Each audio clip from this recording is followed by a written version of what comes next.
da saúde mental. Então, como a saúde mental, como as questões relacionadas à saúde mental desafiam as empresas.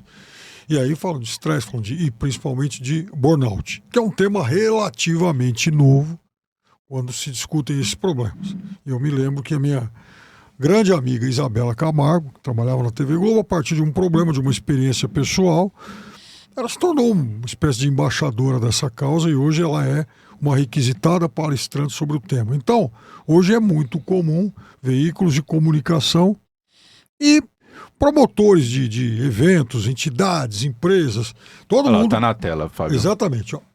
Então, é muito comum que esses organizadores de eventos, de pautas em veículos de comunicação, enfim, convidem não só a Isabela como especialistas nesse tema. Tá? Então, esse foi um tema que encontrou uma porta-voz poderosa, que ajudou muito, e que hoje ele se tornou, então, algo muito comum nos veículos. Esse debate se tornou algo muito comum nos veículos de comunicação. Muito bem. O tema da dependência química ainda não é. Então, ele não conseguiu, de fato, furar a bolha. Ele não conseguiu se tornar algo corriqueiro nas mesas aí de discussão. Eu suponho, a minha suspeita, e eu não sou nenhum cientista ou especialista no tema para avaliar isso, mas eu imagino que esse tema não seja tratado com tanta frequência, porque na verdade ele é mais dolorido. Porque, na verdade, quando você fala, por exemplo, em saúde mental, você está falando de algo muito sério, algo que atinge muita gente, mas quando você está falando de dependência química, na verdade, a gente está falando de uma epidemia.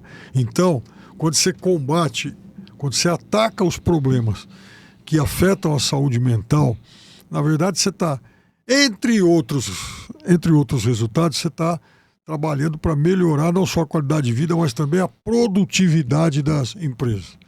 Quando se ataca a dependência química, muitas vezes você está atacando interesses econômicos das empresas. Então, as lógicas são bem diferentes. Muito bem, daqui a pouco a gente vai falar mais sobre isso. Gostei, a produção mandou bem colocando na tela ali o print. Estamos evoluindo, hein, doutor Paulo? Daqui a pouco estamos igual a Jovem Pan aqui, hein?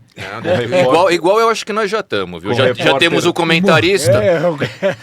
Com o repórter na rua, entrevistando ao vivo a galera que quer dependência química. Eu vou dar essa ideia para a Cris. Pra próxima. Ela só precisa vir pro programa, que também vou dizer, é muito fácil dirigir esse programa aqui, hein? Ó, vamos falar agora do nosso tema principal. Pode colocar na tela aí, direção, a matéria do G1, né, que foi publicada há 4 dias, né, no dia 25 de maio do ano de 2026. Ó. Mais da metade das vítimas de mortes violentas no Brasil havia consumido drogas ou álcool antes de morrer, diz um estudo da USP, né? A pesquisa analisou aí mais de 3.500 mortes, né, registradas entre março de 2022 e junho de 2024, ou seja, período recente agora, né? Um período de 4 anos, né? E aí é o seguinte, pode colocar para baixo, ô produção, que ali vai chegar o lugar onde vai falar das mortes, né?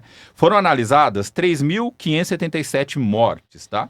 Desses o seguinte, os pesquisadores identificaram presença de pelo menos uma substância em 53% das vítimas. A cocaína foi a substância mais encontrada nas análises, né?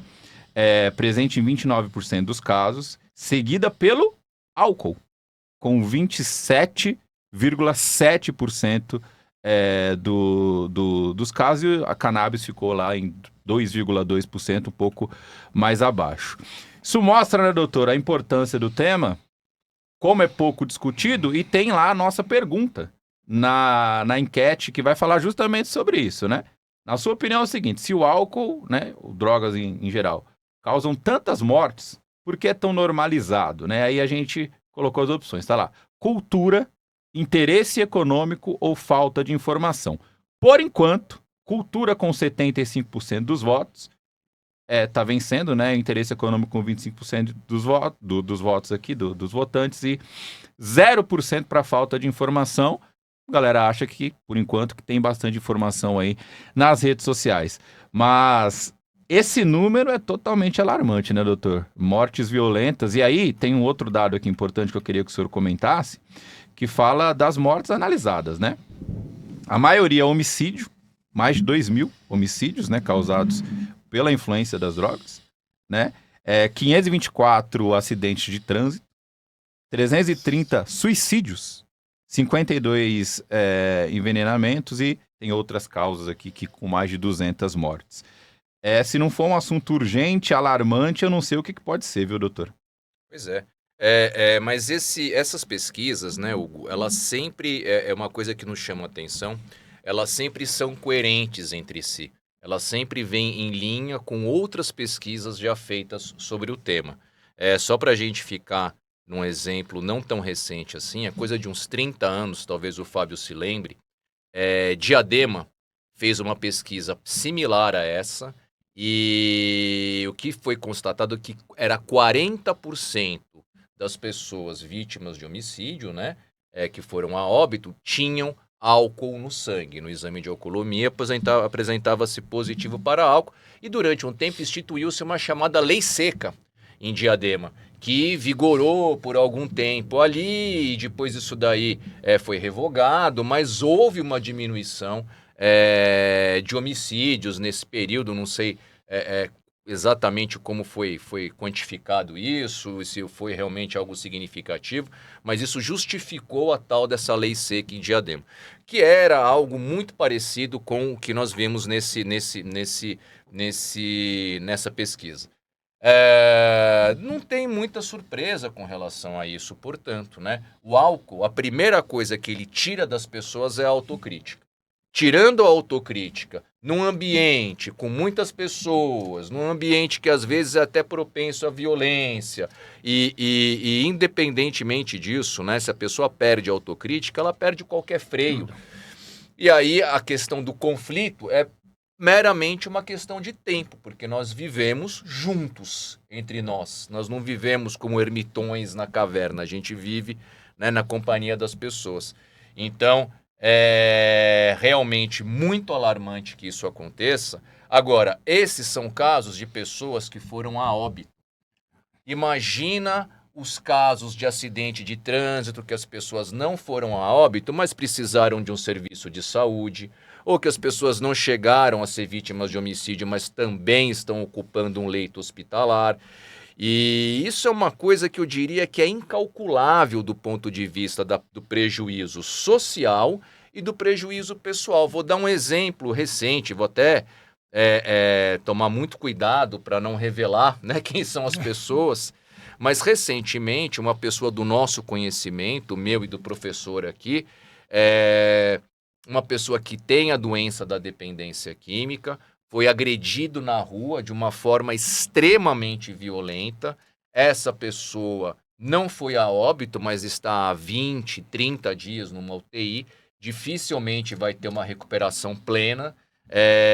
E o entorno familiar, né, basicamente as pessoas estão chorando o tempo inteiro, né? E imagina o desespero de um familiar, de um pai, né, que vê a pessoa nessa situação. Então, quando nós falamos, né, desse programa, quando a gente vem aqui para conversar sobre esse assunto, é disso que nós estamos falando. É como nós podemos colaborar para evitar um pouco menos de sofrimento. E isso não é algo assim que é meu, que é só do professor Miguel. Isso é algo, como está dito aí na matéria, que permeia a sociedade. É algo que vai muito além da nossa vontade individual. Verdade. E então, quando a gente fala desse assunto, a gente está realmente falando de algo muito sério e muito grave.